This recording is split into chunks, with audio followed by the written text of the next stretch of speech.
मुंबई महानगरपालिकेकडून वाकोला येथील मासळी बाजारामधील मासे विक्रेत्यांना मासे कापून न विकता तसेच विकावे अशा प्रकारचे आदेश देण्यात आले होते, निर्णय घेण्यात आला होता। मात्र यानंतर राजकीय वाद आपल्याला पाहायला मिळाला। शिवसेना ठाकरे गटाकडून यावरती तीव्र आक्षेप घेण्यात आला। यानंतर थेट महापौर रितू तावडे या मच्छीमारांच्या भेटीला आले होते आणि कोळी बांधवांचीच मुंबई आहे अशा प्रकारचं आश्वासन देऊन गेले आहेत। मात्र आपल्यासोबत शिवसेना उद्धव बाळासाहेब ठाकरे गटाचे राज्य संघटक अखिल चित्रे सर आहेत। सर, काय सांगाल? तुम्ही सकाळीच एक ट्विट केलं होतं की आम्ही नाकावर टिचून मच्छी विक्रेते आहेत त्यांच्या पाठीशी आहोत आणि कापूनच मच्छी विकणार। मात्र आता रितू तावडे यांचं वक्तव्य कुठेतरी वेगळं पाहायला मिळतं। त्यांचा पूर्ण पाठिंबा जो आहे ते या मासे विक्रेत्यांना आणि कापूनच मासे विकले जावे अशा प्रकारे त्यांनी थेट आश्वासन दिलेलं आहे। बरं झालं भारतीय जनता पक्षाला कळलेलं आहे की सत्तेत जरी ते असले तरी अशा प्रकारे मगरुरी त्यांना करता येणार नाही।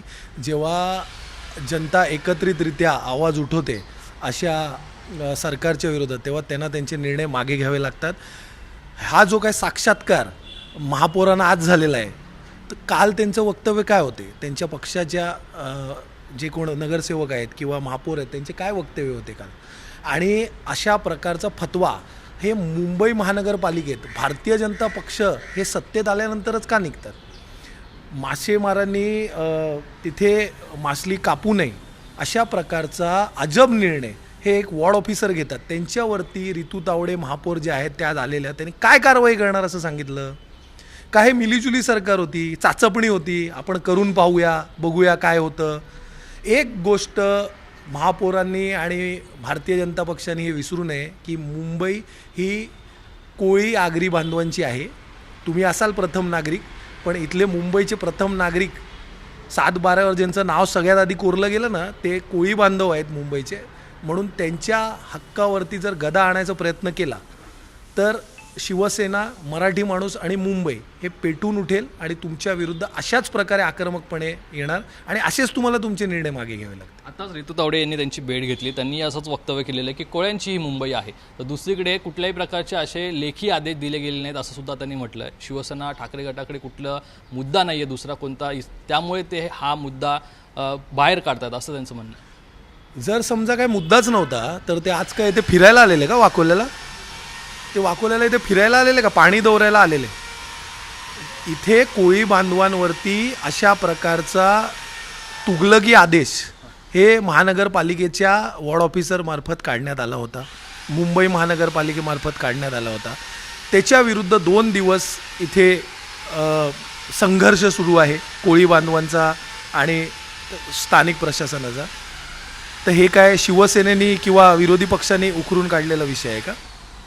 आणि आपल्याला एक गोष्ट या निर्णयातनं हे समजून घेणं गरजेचं आहे की आज जर आपण चिकन घ्यायला गेलो तर काय तुम्ही काय पूर्ण ते कोंबडी विकत घेऊन जाणार का घरी, न कापता घेऊन जाणार? तर आणि समजा तुम्हाला मटण खायचं आहे तर काय बकरा घेऊन जाणार का घरी? स्वच्छतेचा मुद्दा इतके वर्ष कधी आला नाही ऐरणीवर, आजच कसं काय आला भारतीय जनता पक्ष सत्तेत आल्यानंतर? स्वच्छता ही काय धोक्यात कोळी बांधवांमुळे येते? मग इकडे जे काय बिल्डरांचे काम चालू आहे, सगळे रस्ते खराब करून ठेवलेले आहेत, इथे काय भारतीय जनता पक्ष आणि त्यांच्या अखत्यारीत असणारे मुंबई महानगरपालिकेचे अधिकारी झोपले आहेत का? सगळ्यात आधी आपल्या माध्यमातून मला थेट प्रश्न आहे मुंबई महापौरांना, ते इथे जे काय पाणी दौरा करायला आलेले त्यांना इतकं ॲग्रेसिव्हली मुंबईकर जनतेने त्यांना सोशल मीडियाच्या माध्यमातून धुतल्यानंतर त्याला जो काय साक्षात्कार झाला आणि ते आज आलेले, त्यांनी इथे आता फक्त काय ते चालढकल करू नये तर त्या वॉर्ड ऑफिसरवरती काय कारवाई करणार हे त्यांनी स्पष्टपणे सांगावं। स्वच्छतेच्या मुद्द्यावरून या ठिकाणी आणखी एक प्रश्न उपस्थित होतो, तो म्हणजे महापौर आणि माजी महापौर हे वेगवेगळे पाहणी दौरे करतात। नालेसफाईचा पाहणी दौरा आता सध्या सुरू आहे। ज्या ठिकाणी रितू तावडे आलेले आहे त्याच ठिकाणी एक नाला आहे, तो अगदी तुडुंब भरलेला आहे, त्याची सुद्धा त्यांनी पाहणी केली। मात्र वेगवेगळी पाहणी होते, त्यांचं कारण असं आहे की मुंबई मोठी आहे आणि प्रत्येक भाग हा व्यापला पाहिजे, त्यामुळे वेगवेगळी पाहणी करून त्यावरती आम्ही कारवाई करणं अशा प्रकारचं स्पष्टीकरण होतं। मात्र कुठेतरी त्यांच्यामध्ये विसंवाद आहे अशा प्रकारे सुद्धा चर्चा आहे। हे बघा, सगळ्यात आधी तर गेले 4 वर्ष प्रशासकीय अधिकारी होते, प्रशासन होतं, सरकार कोणाचं होतं? भारतीय जनता पक्ष आणि शिंदे गटाचं होतं। आता 4 वर्षात जर तुम्ही प्रशासकीय अधिकाऱ्यांकडनं जे तुमच्या अंडर आहेत त्यांच्याकडनं जर नालेसफाई करून घेऊ शकत नसाल आणि आज पाणी दौरा तुम्ही आत्ता करताय, आता आपण मे महिन्यात आहोत, कधीही पाऊस पडेल तेव्हा तुम्ही पाणी दौरा करताय, तुम्हीच आता तुमच्या प्रश्नात विचारलं की तिथे जे आता महापौर गेलेले तिथे तुडुंब नाला भरला होता, आता ते पाहणी करणार? आता ॲक्शन करायची वेळ असताना तुम्ही पाहणी करत फिरताय?